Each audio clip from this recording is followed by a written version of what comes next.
Olá pessoal, aqui é o Fred, bem-vindos a mais uma aula. Na aula de hoje eu vou fechar algumas pontas que ficaram soltas sobre o teorema do núcleo e da imagem e vou falar também de isomorfismos. Então, para começar, eu vou colocar aqui de novo o teorema do núcleo e da imagem, que a gente viu na última aula, que diz o seguinte: se a gente tem que ter uma transformação linear, e se a gente soma a dimensão do núcleo de T mais a dimensão da imagem de T, a gente vai obter a dimensão aqui do domínio dessa transformação linear T. E aí, a primeira consequência que a gente vai ter hoje desse teorema é o seguinte corolário. Se a gente tem uma transformação linear, T de V para W, e a dimensão do domínio e do contradomínio são iguais, essa função ela vai ser injetora se somente se ela for também sobrejetora. E aí, para demonstrar isso, eu vou colocar aqui uma série de afirmações que vão ser equivalentes. Então, a primeira é que T vai ser injetora.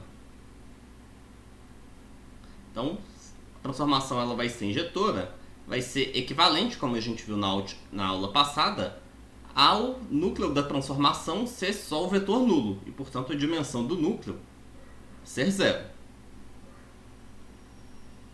E aí, a dimensão do núcleo ser zero, pelo teorema do núcleo e da imagem, como a dimensão do núcleo mais dimensão da imagem tem que dar a dimensão de V, isso vai querer dizer que a dimensão da imagem é a dimensão de V, e aqui, por hipótese, a gente tem que isso é a dimensão de W também.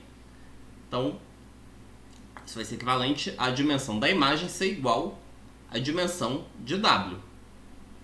E aí isso vai querer dizer que a imagem é W, certo? Então a gente tem um subespaço de W, que a dimensão é igual à dimensão de W, quer dizer que esse subespaço é o W. E aí, portanto, essa função vai ser sobrejetora também. Então, ela ser injetora nesse caso vai ser equivalente a ela ser sobrejetora. Então, se a gente tiver uma transformação linear em que o domínio e o contradomínio têm a mesma dimensão, ou ela é injetora e sobrejetora, ou ela não é nenhum dos dois. Certo? Se ela for um, ela tem que ser os dois. O segundo corolário que a gente vai ter sobre o teorema do núcleo e da imagem é esse daqui, olha. Se a gente tem uma transformação linear T injetora, e se V e W têm a mesma dimensão, então se a gente pegar uma base de V aqui e ver onde que ela é mandada, ela vai ser mandada numa base de W também. Certo? Então, uma transformação linear injetora, ela vai ter que mandar bases aqui em bases aqui, certo? Vai mandar bases de V em bases de W. E aí, para mostrar isso, o que a gente vai fazer? A gente vai pegar uma base de V, e aí eu vou pegar aqui, olha, o conjunto dos vetores que são as imagens desses aqui. Então eu vou pegar T de V1, T de V2 até o T de Vn. E aí o que a gente vai mostrar é que isso é uma base de W. Então,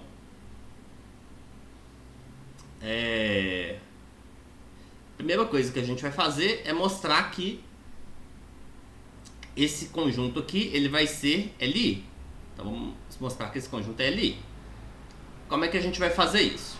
Eu vou pegar escalares tais que a soma aqui, essa combinação linear desses vetores dá o vetor nulo.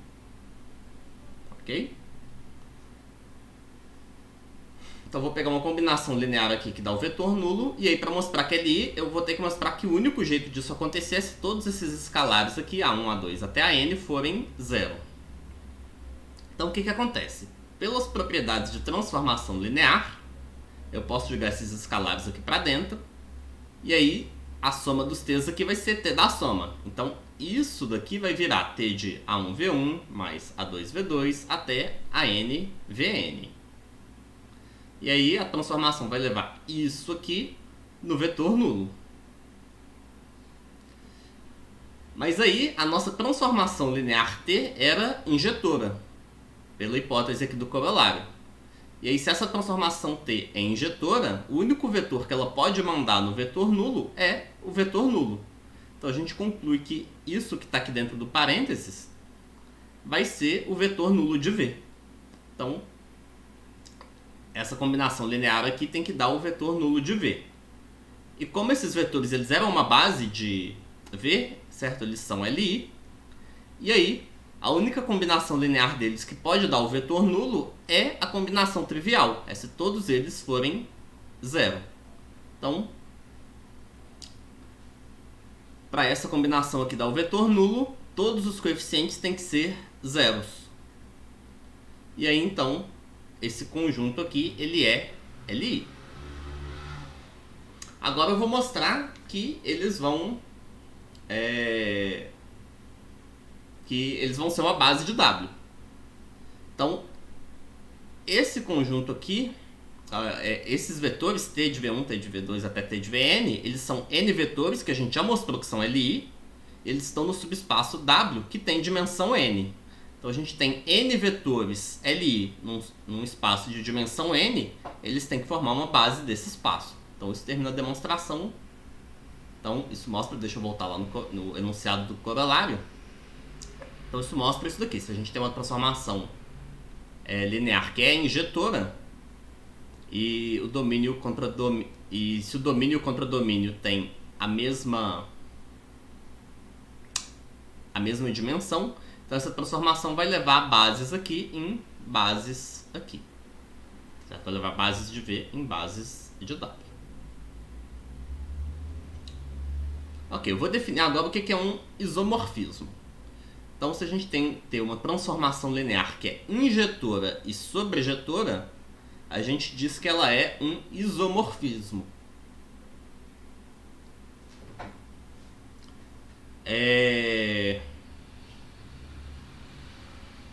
Se a gente tem dois espaços vetoriais e existe um isomorfismo que vai de V para W, ou seja, existe uma transformação linear de V para W, que é injetora e sobrejetora, então a gente diz que esses dois espaços vetoriais são isomorfos.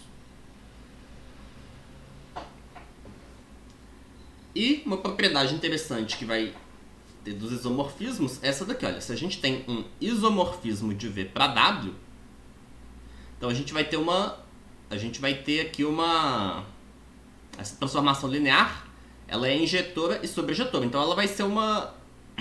Então o que vai acontecer? Ela é sobrejetora, então todo mundo aqui no W, se eu pegar um Wzinho aqui, ele vai ter que ser T de V para algum Vzinho aqui. Certo? Então todo mundo aqui vem de alguém aqui. E como ela é injetora, dois caras diferentes em V eles são mandados em dois caras diferentes em W. Então cada cara que tem alguém que vai nele, esse cara vai ser único. Então essa transformação ela vai ser 1 para 1. Ela vai mandar cada vetor aqui em V vai ter um correspondente em W e vice-versa. Cada vetor que eu pegar aqui em W vai ter um correspondente aqui em V. E aí, como isso acontece, a gente poderia definir uma função assim, olha, T a menos 1, que vai pegar os vetores aqui e mandar para os correspondentes aqui, certo? Então, se Wzinho é T de Vzinho, a gente pode definir essa T a menos 1 aqui de Wzinho, que vai ser o Vzinho. E aí, essa T a menos 1, ela vai ser uma transformação linear também. Então, se a gente tem um isomorfismo, a gente vai ter uma outra transformação linear, T a menos 1, que vai de W para V, que faz o inverso. Certo? Ela pega... Se a T mandava um cara daqui para um cara daqui, essa T a menos 1 vai fazer o contrário. E ela vai ser uma transformação linear e ela vai ser injetora e sobrejetora também. Então, essa T a menos 1 aqui também vai ser um isomorfismo. Então, por exemplo, aqui eu vou pegar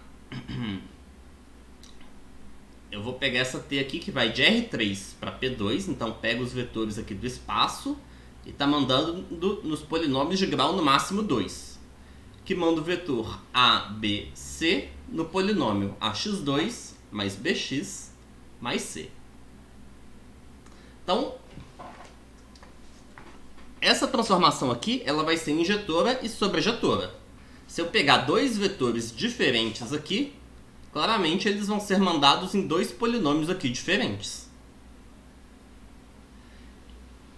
E para mostrar que ela é sobrejetora também, qualquer polinômio de grau no máximo 2 que eu pegar aqui, é só eu jogar o coeficiente do x2 para cá, o coeficiente do x para cá e o coeficiente constante para cá, que eu vou obter um vetor que vai ser mandado nesse polinômio. Então essa transformação aqui ela vai ser injetora e sobrejetora, então ela é um isomorfismo.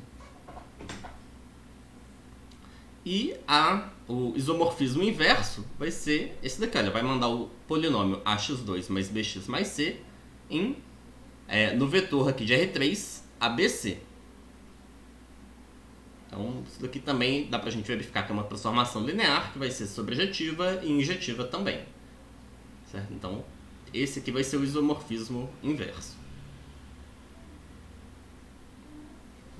Bom, essa palavra isomorfo, ela significa que tem a forma idêntica. E o isomorfismo ele vai ser isso, certo? Dois espaços eles vão ser isomorfos se a gente puder enxergar eles como a mesma coisa. Se a gente enxergar eles só como espaços vetoriais, eles vão ser a mesma coisa, só que com nomes diferentes. Então deixa eu voltar aqui no exemplo. Nesse exemplo aqui, olha, se a gente pega R3 e P2, se eu somar dois vetores aqui de R3 e aplicar essa transformação, vai ser a mesma coisa que eu pegar os polinômios aqui correspondentes e somar eles. Eu vou obter o mesmo resultado. Então, na verdade, a gente pode enxergar o R3 e o P2, se a gente enxergar eles só como espaços vetoriais, ou seja, a gente só olha para soma e para o produto por escalar. A gente pode pensar que essas duas coisas aqui, o R3 e o P2, que eles são a mesma coisa. A única diferença é o nome que eu dou para as coisas, certo? Então, enquanto aqui eu enxergo as coisas como vetores, aqui eu estou enxergando como polinômios. Mas no fim das contas, para a estrutura de espaço vetorial, eles são a mesma coisa. É como se fosse o mesmo espaço vetorial, só que com dois nomes e duas representações diferentes. É claro que, como vetores aqui, eu posso pensar em outras coisas. Eu posso pensar em produto escalar, produto vetorial e outras coisas aqui que inicialmente não existem aqui no espaço de polinômios, certo? Se a gente extrapola para essa estrutura de espaço vetorial, a gente pode ver eles como coisas diferentes. Mas se a gente olha estritamente aqui como espaços vetoriais, eles são, no fim das contas, a mesma coisa. Então, bom, por hoje é só. Quaisquer dúvidas, sugestões ou comentários, vocês deixem aí nos comentários do vídeo e até a próxima, pessoal!